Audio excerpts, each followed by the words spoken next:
Okay. Uh, okay. Bismillah.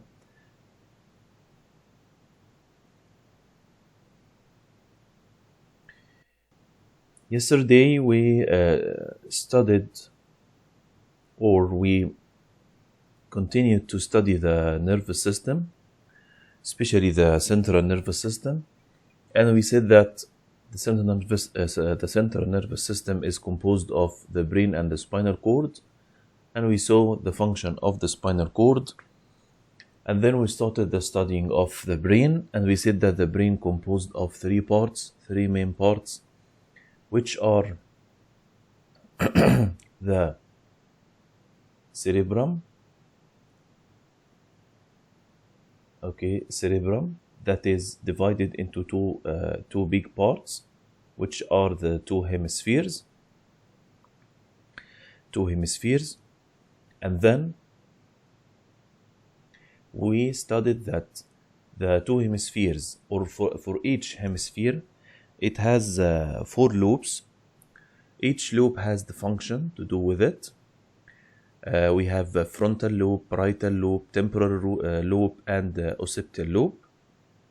So we studied also that the cerebrum is responsible for thinking, making decisions, judgments, memory, voluntary movements, or the movements that we can control them.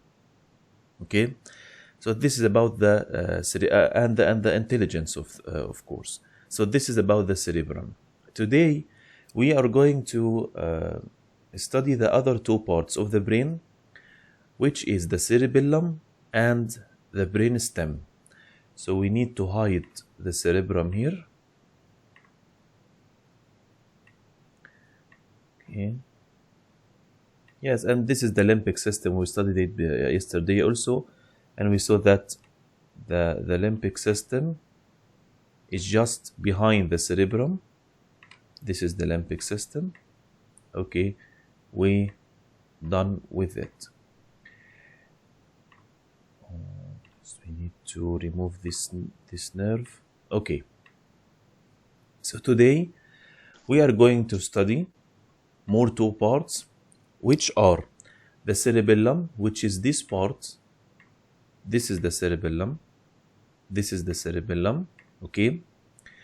This cerebellum is responsible for balance, for make you balance while you're walking. Okay. So if this cerebellum is infected with any disease, with cancer, with any injury, or hit this part, so your body balance will be affected harmly, and then you cannot walk. Simply you cannot walk. Why? Because you don't have balance, you don't have body balance. So this cerebellum is responsible for the body balance. Cerebellum. Okay, so this is the second part of the brain, okay, which is the cerebellum. Now we can hide it also. Hide the cerebellum. Yes. Here we still have this third part, which is the most vital and the most, we can say, critical part of the brain. Now we will see what is the function of this part. Okay, and you can see that the function of this part is very, very, very vital. Okay, so this part is the last part and the deepest part of the brain. Okay, if you notice that this part is the deepest part in the brain, inside the skull, inside the brain. So this part is fully protected from any hit, from any injury. Okay, of course, unless any accident happens, or unless it is infected with maybe bacteria, maybe by cancer cells, or so on. But in the normal cases, it's very, very, very protected. This is the last part. Okay, this part is composed of 3 parts. So this part, which is called brain stem, this part is composed of 3 parts. Okay, which are, first of all, midbrain. Okay, then pons. So again, midbrain, and then pons, and then medulla oblongata. Okay, so again, midbrain, pons, medulla oblongata, and after the medulla oblongata, directly the spinal cord comes now. So this is the spinal cord here, spinal cord. Okay, so if you can see here,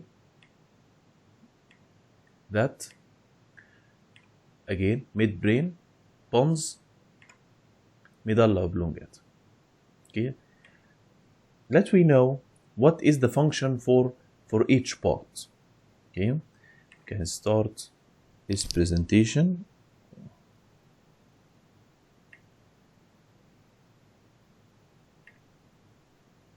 Okay, this is the real picture of the brain.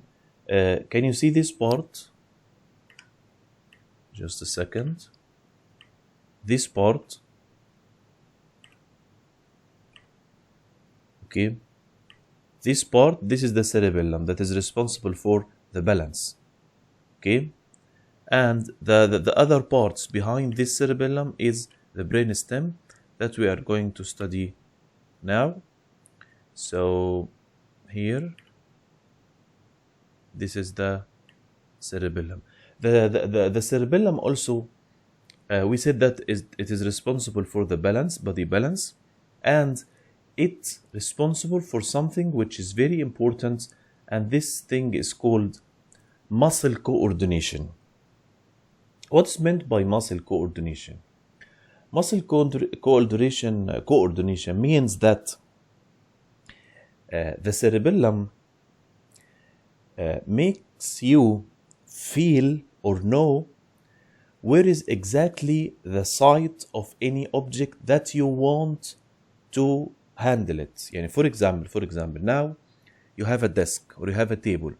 On this table, you have a cup of water, and then you want to grab this cup of water to drink the water. Okay, this cerebellum, this part of the brain, let you know, or let your hand know where is exactly the site of this cup of water.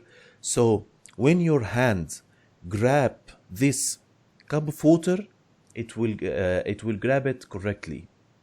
So if anyone has a problem in the cerebellum and has a problem with the muscle coordination, okay, so maybe this person can see the cup, can see where is it, but when this person uses his hand to grab this cup, okay, he will not grab this cup, but just go to another place of the place of the cup. So this is the muscle coordination. Muscle coordination, to let you know how to move your muscles correctly, how to move your hands, legs, any body parts of you correctly. Okay, and if there is a problem with the cerebellum, there is no muscle coordination, so you cannot handle the things correctly. And if you notice in any baby, just a recent born baby, yes, he or she can move his hand. Yes, he can move his hand, but he cannot grab anything. He cannot grab any object in front of himself. Why? Because the cerebellum of him doesn't work with the full power. Okay, it just starts to work, and now the cerebellum isn't worked by the full power, so the muscle coordination doesn't happen. So if you notice a baby, you can find that this baby, yes, he can move his hand, but the movement of his hand is just randomly, okay?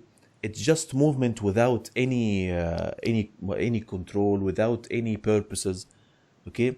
So this is called the muscle coordination. Okay, now we go to the brainstem, and we said that the brainstem composed of 3 parts: medulla oblongata, midbrain, and pons.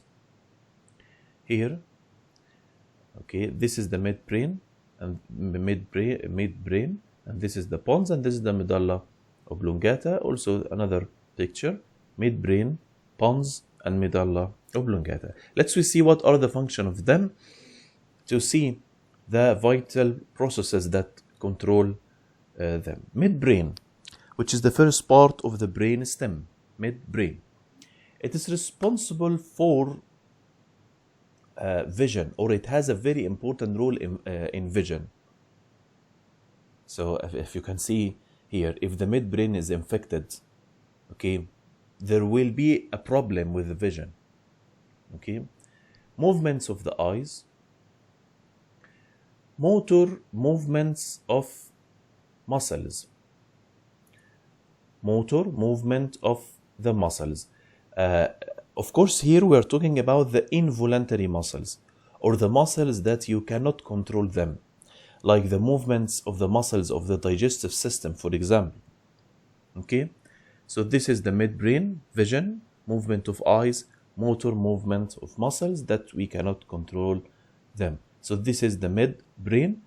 Again, midbrain. This is the midbrain here with this page color. This is the first part of the brainstem, midbrain. Then the pons. The pons here, the second part of the brainstem, it's very vital. Why? Now we can see what are the functions of the pons. Okay, look here. Regulation of respiration. This is very vital, very critical. If the pons are infected, respiration will have a problem. So the pons regulation the respiration. Okay, involuntary actions also. Hearing, responsible for hearing. Equilibrium means maybe something we studied before, which is called homeostasis. Homeostasis to maintain the internal environment of the body balanced.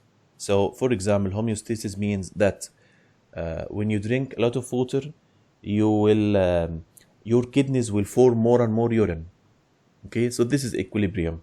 So the pons is responsible for the equilibrium inside our body, responsible for taste. Okay, now for each function of the pons, just imagine what could happen if the pons are infected. Okay, so again, regulation of respiration, involuntary actions, okay, hearing, equilibrium, taste, and also facial sensations. Facial related to the face, sensations, feeling, such as touch and pain. Okay, as well as motor rules in eye movement again. So midbrain and the pons, they have the common rule in eye movement.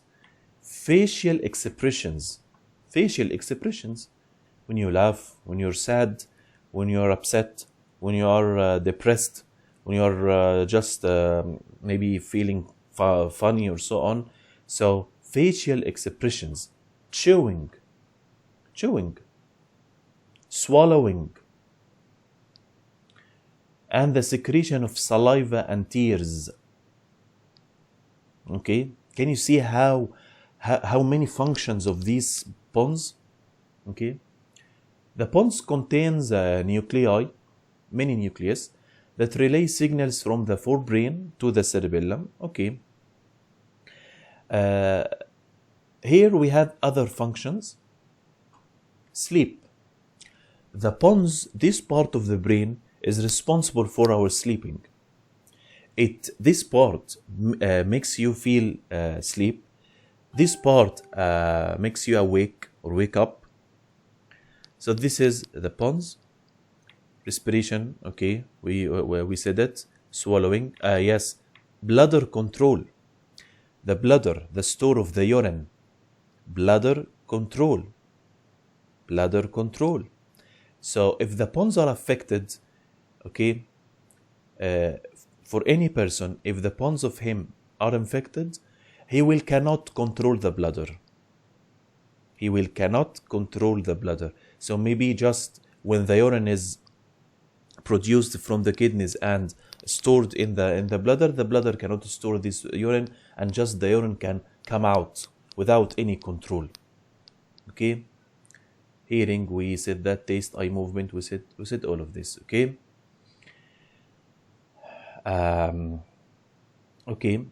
The pons also, the scientists think about that the pons responsible for sleep paralysis and generating dreams.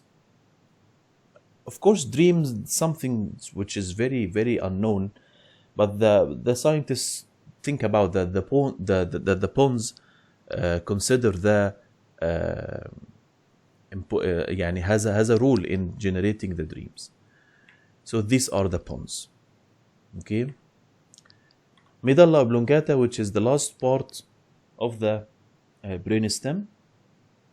This medulla oblongata link between the cerebellum and the cerebrum and the other brain parts to the spinal cord. Okay, but it has, as you can see now, it has other functions like regulate breathing, inhale and exhale. So when the air comes out or when the air get inside your body, so it controls the breathing. Heart beats. I think there is no more important function to do. Medulla oblongata, which is the last part of the brain stem, which is the last part of the brain at all, it is responsible for the heartbeats, for the heart movement. So you can imagine what happens if this part is infected. Heart, okay? Blood vessel function, digestion. It is responsible for digestion.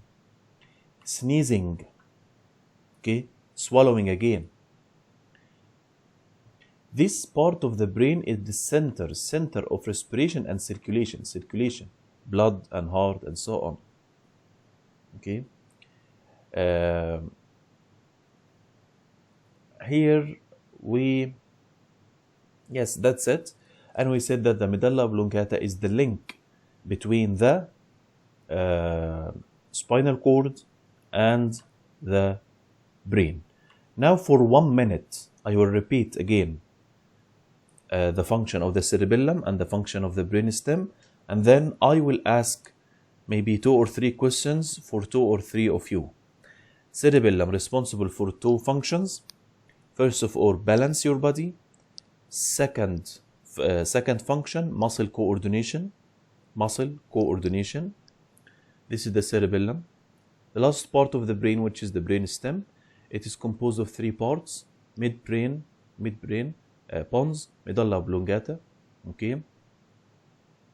Midbrain responsible for vision, movements of eyes, and movement of some muscles. Pons responsible for respiration, for hearing, for equilibrium inside our body, for taste, for facial sensations, for eye movements also, for chewing, swallowing, and secretion of saliva and tears, responsible for sleeping, responsible for bladder control. Okay, this is for the pons. And maybe you can see that the pons also are very important. Then the medulla oblongata, it is responsible for breathing also, and the heart and the blood vessels, and it is the link between the spinal cord and the brain. Now it's the time for asking some questions now.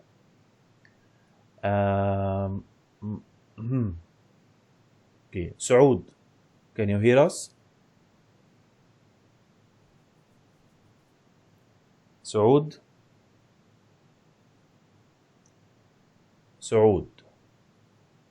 No Saud. So Saud, you're absent for this session. Thank you.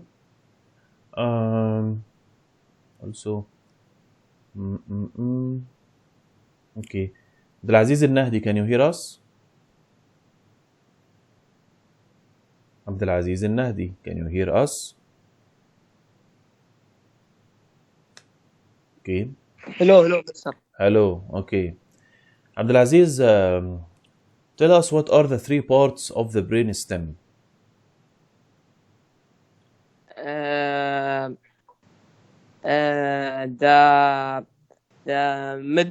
middle Yes. part Okay. Huh? and the inner part. No. Just midbrain and Midbrain and Sir, I'm sorry, I just joined right now, so I'm not really aware of what you were taking earlier. okay. Mister, can I answer, Mister? Okay, Muhammad, yes, answer. And Abdulaziz Nahdi, listen to the answer. Thank you, Abdulaziz. Yes, Muhammad? yes. I think, Mister, it's the midbrain, and pons, and something called medulla, something like this. Yes, thank you, Muhammad. Medulla oblongata, pons, and midbrain. Okay. Abdul Razzaq. Mister, Yes, Talal. what is the function of middleware mirror? Midbrain or medulla oblongata? Medulla. Medulla oblongata. The function of it is the movement of the heart or the heartbeats and responsible for respiration. Okay. Yeah. Okay, Ali Msabbah. Okay, Talal. So this is the main function of the medulla oblongata. Again, Abdul Razzaq. Yeah, Abdul Razzaq. Yes, Mister. Abdul Razzaq, tell us just 2 functions for the pons.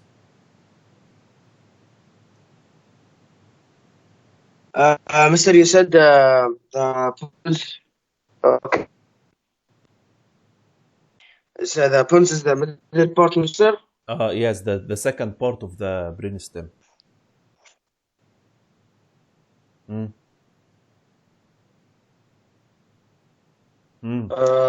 second. Not from the book, Abdul Razzaq. Mentor facial expressions.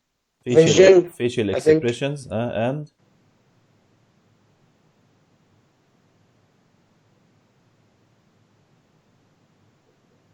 Mister, you said eye movements. what? The support expressions. Sensation. Okay. Oh. Okay, yes. Thank you, Abdul Razzaq. By the way, just more information. The doctors consider anyone dead if the brain stem is dead. So that yes. Who is talking? Sir, they call it a clinical death, Me, right? Mister. Yes. I didn't answer. Tell what the answer. But sir, it can be healed after a while if the Yes. person is young in age. Yes, it can. Actually, one of my closest friend died because of that. It was a while ago. Yes, Mister, the doctors announced that this person is dead. The patient is clinically dead, yeah. Yes. And they just put him on machines and then he'll die by himself. Yes, that's it. Because even if the heart stopped, still the doctors can stimulate the medulla oblongata to make the heart move again. So this means that this person is not dead yet. Yes, Talal. when the cell brain die, when We can revive it, right? when which part? Cerebrum or cerebellum? Cerebrum. The first part? Yeah. The first part, when it is infected, yes, it can lead to death, but also it can lead to maybe the hands or the muscles cannot move, so or loss of memory, or maybe loss of vision. Okay, but the brain stem, which is midbrain, pons, medulla oblongata, they are more vital and more critical. Okay. Okay. So now we have the last part of the lesson, which is the addiction. Addiction to drugs, addiction to some. Okay, yes, this is science. Addiction. Okay, how the addiction work? Simply, look here. Simply, our nervous system can work with chemical substances which are called neurotransmitters. Okay, so now our nervous system can work by the help of chemical substances that are called neurotransmitters. Okay, our body produces a specific amount of neurotransmitters to let the nervous system work properly. Okay. What happens if a person has maybe can you see here heroin or methamphetamine or cocaine or or legal drugs, of course, yani the drugs that, but of course this is the tobacco just legal in our countries, but the alcohol, of course, is not legal. So now any of these materials affect what? Affect, yani again drugs, okay, heroin, cocaine, methamphetamine, even the tobacco and the alcohols and so on. All of these drugs, okay, they what can I say? They make your body needs more and more neurotransmitters, these chemical substances that the nervous system can work with them. Okay, by taking drugs, the drugs make your brain or your body needs more and more neurotransmitters to work. So now, if you take drugs, so for example, if a healthy person, for example, yani, needs 100 neurotransmitters, healthy person without any addiction. Okay, if this person takes drugs, so now his nervous system will need maybe 120 neurotransmitters, not just 100. Okay, so what makes the neurotransmitters increases? The drugs. So, for example, now this person is addicted to maybe anything, heroin. Okay, طيب. Then now his body produces normally 100 neurotransmitters. The nervous system of him still needs more 20 neurotransmitters. So he can feel very maybe tension. He will be tension. He will be annoyed. He will be just very active. Why? Because this person needs more 20 neurotransmitters. From where? From the drugs. So when this person takes the dose of the drug, of the dose of the heroin, if this person is addicted to the heroin, so now this person, after taking the drug, his body will produce more and more neurotransmitters. So then now, yes, he will feel relaxed. He will feel, yes, okay, now I'm okay. Now I'm relaxed and so on. Just 1 second, just 1 second. 1 second.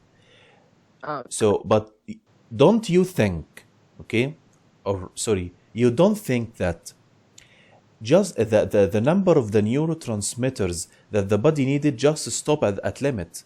يعني I said that the normal, the healthy person, for example, needs 100 neurotransmitters, okay, and then addicted person needs 120 neurotransmitters.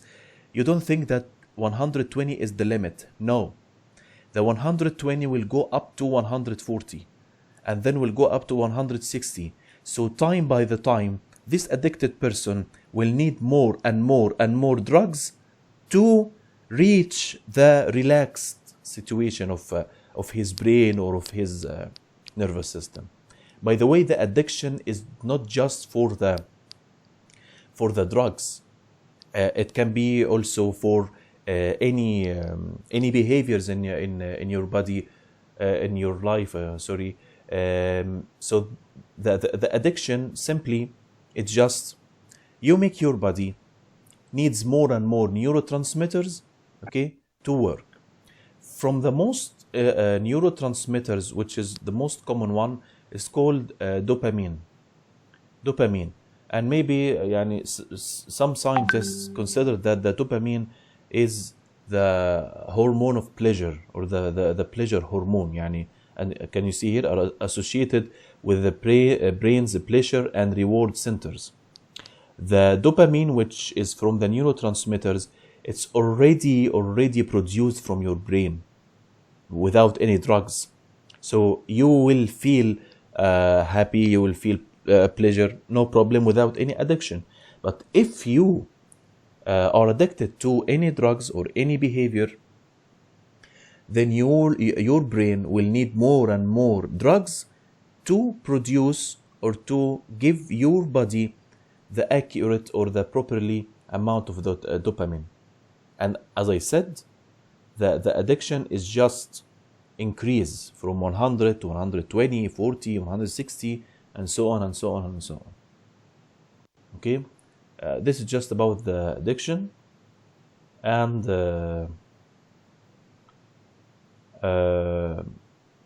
if you have any question, ask.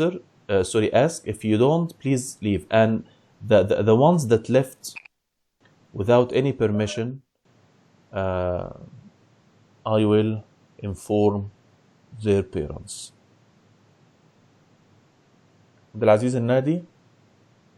Sir, I'm sorry, I just have a question. Yes, go on. Yes, mister. Okay. You divided the brain into 3 different parts, even though scientifically it has a lot more. Is that like the 3 major parts and it's divided into more? Yes. Is it like...